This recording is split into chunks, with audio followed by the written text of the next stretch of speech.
What's up, everybody? This is TeknoBlast, and it's been a long while since I published a video. I think it's almost been an entire month that I haven't published anything. I guess it's just me being lazy lately, just been really busy with work. You know, it's been tough. It's been tough because, you got to deal with family while you're locked in, you got to deal with work, and it takes a toll on you, and sometimes you just don't have enough energy, enough motivation to make some videos and work on them and publish them. Being that this is the 4th of July weekend, today's Monday, I'm off, and I relaxed a little bit, did some house chores, and now hopefully I can make this video here. So last week has been a pretty busy week, and we know what happened recently with Sony. They buying HouseMark, or HouseMark, however you want to pronounce it, but it's HouseMark. So they're the ones that develop the Returnal for the PlayStation 5. For them, I guess for Sony, it makes sense because HouseMark has made many games for the PlayStation platform, not just for Returnal on the PS5. They've done other work for the PS4, the PS3, and even the PS Vita. So if you're not familiar with HouseMark and some of their titles, here's some of their, games that they developed in the past. The one that I recognized and really stood out to me was Super Stardust. It was one of them. Dead Nation Road to Devastation, Super Stardust. So we got Returnal here, Next Machina, which I've never heard of. I may have to look into that one. Matterfall, I've heard of that one. Alien Nation, I've also heard of that one. And then Resogun, which is a big hit for everybody. That's another one that came out. And then Outland, and then another list of games which I just displayed here. So it makes sense because they've been making PlayStation games for the longest time. The earliest one I see here, it's 2011, since they've been having that great relationship between Sony and HouseMark and making all those games for the PlayStation platform. And it only made sense that Sony had to, purchase them and acquire them into the PlayStation family. So that's good for them. So congratulations to Sony and the fans of the Sony platform. Now, nobody really talks about the PS Now service because Game Pass is completely on a different level. It's a top-notch service on the Xbox side with Game Pass. I really don't have to really explain to you. You guys should know by now what the service is about and how it works when you download games instead of streaming them, because Xbox Game Pass doesn't do streaming to the console. Okay, it does just kind of get that out of the way. To the console. So any game that you play through the Xbox Series console at Xbox One will be played natively installed onto the hard drive of the system. Whereas PS Now is completely different. It has a little hybrid of both, where you have to stream some, and then there's only a select few they can download and install onto the hard drive.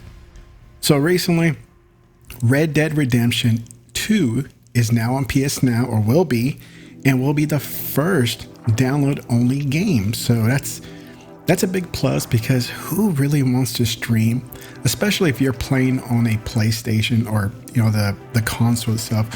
Who wants to stream a game? You want the game to be playing natively on the hard drive on the console itself, and not through some streaming service. You don't want that. So it's saying here the month of September 28th, and Sony had. So it's saying here the month was September 28th, and Sony had announced that its streaming service, the PS Now, would allow almost all PS4 games to be downloaded to your console and played natively instead of relying on a constant internet connection. So that's what I was just talking about. Nearly 3 years later, and an overhaul at the time, has very much lived up to that promise. Pretty much every PS4 game part of PS Now can be both downloaded and streamed. That's a huge improvement because you really don't want to be streaming it. You really want to download it instead. So Red Dead Redemption 2 was part of the service exclusively via the PS4, PS5 download until November 1st, 2021. We have assumed that this is a result of the deal Sony managed to strike with Rockstar in order to bring the Western epic to the PS Now service. But it's interesting to see the service evolve to the point where one of its premier titles doesn't even offer the feature it was originally built upon.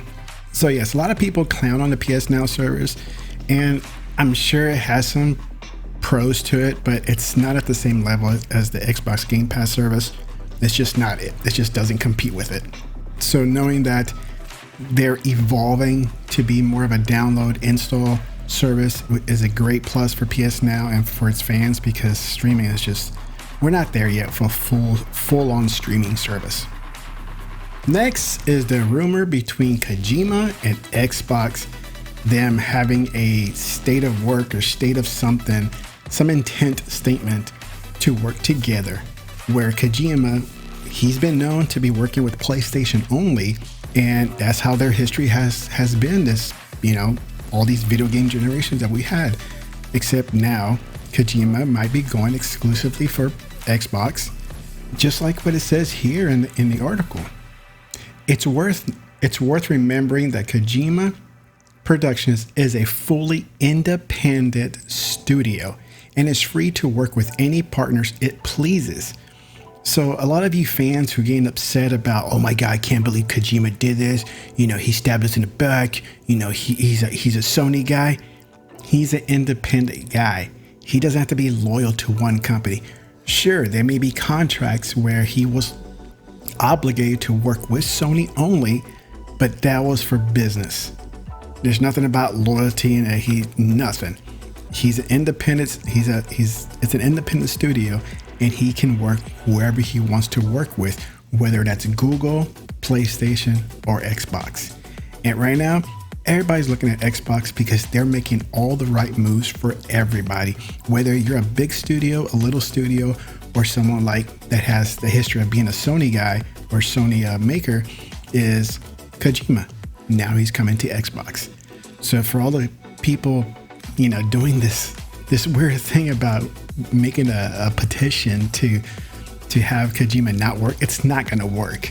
Give it up. Cry your tears somewhere else. He is not going to abide by that petition that you guys are making up and signing.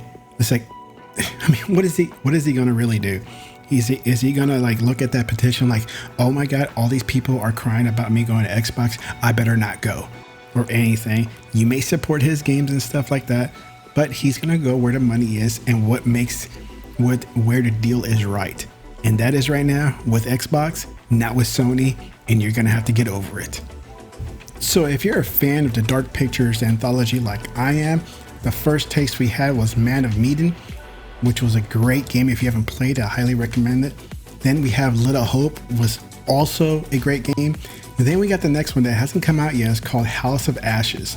So that's coming out later this year, and I'm looking forward to that. However, there's been a leak or a rumor, or it's been revealed that there's going to be a fourth installment. So it's not just 1, 2, and 3.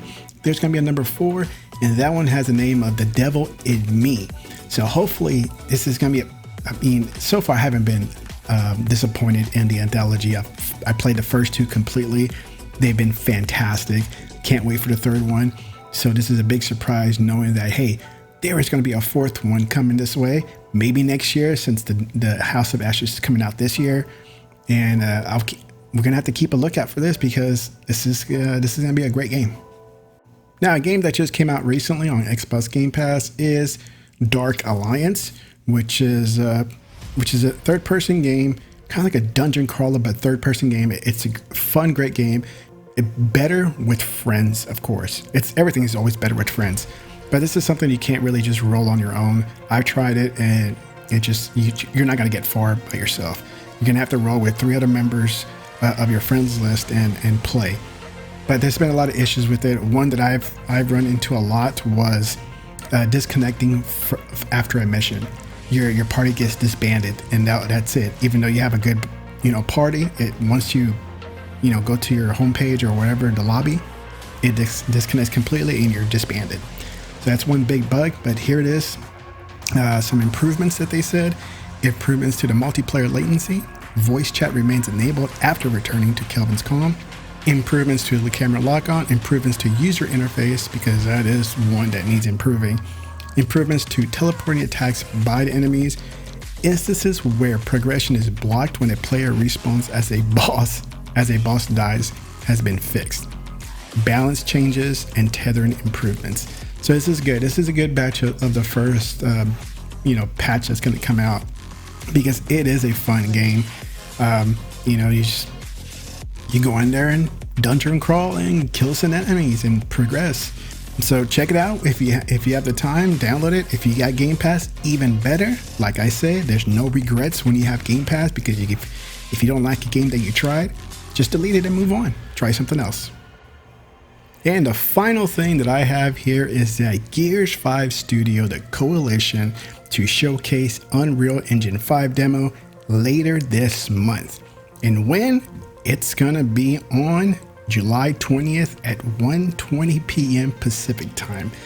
I don't know what's about that 1:20 hour, but that's when they say they're gonna showcase the new engine, or engine, what's it called? Unreal Engine 5. We know the Coalition is hard at work at the next Gears entry. There you go. We got a new Gears coming. Who would have thought, right?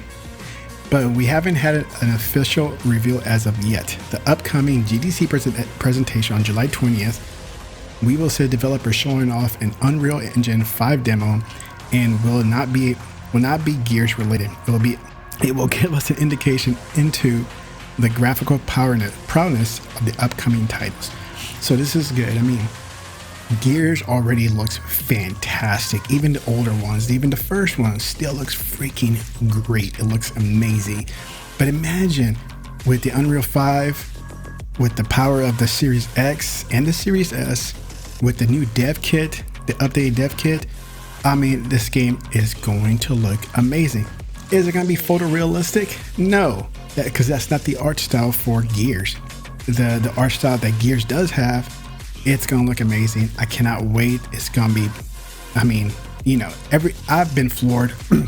I've been floored on every Gears. I've enjoyed them. I'm a big fan. And hopefully, you know, we get to see something fantastic here. All right, guys, so that's all I have tonight. So hopefully you guys enjoy my comeback video for the month of July. I'm hoping to get some more videos out there this week, as long as it's a heavy video game week. I'm also going to try at least once a week a live show with a couple of friends and see how that goes, at least for once a week to start, and then after that probably progress maybe twice a week. Just depends how everything goes. All right, guys, it's TeknoBlast. If you got any questions, put them down in the comment section. And as always, all that goofy YouTube stuff, like, subscribe, comment, and hit the bell. All right, guys, talk to you guys later. Good night.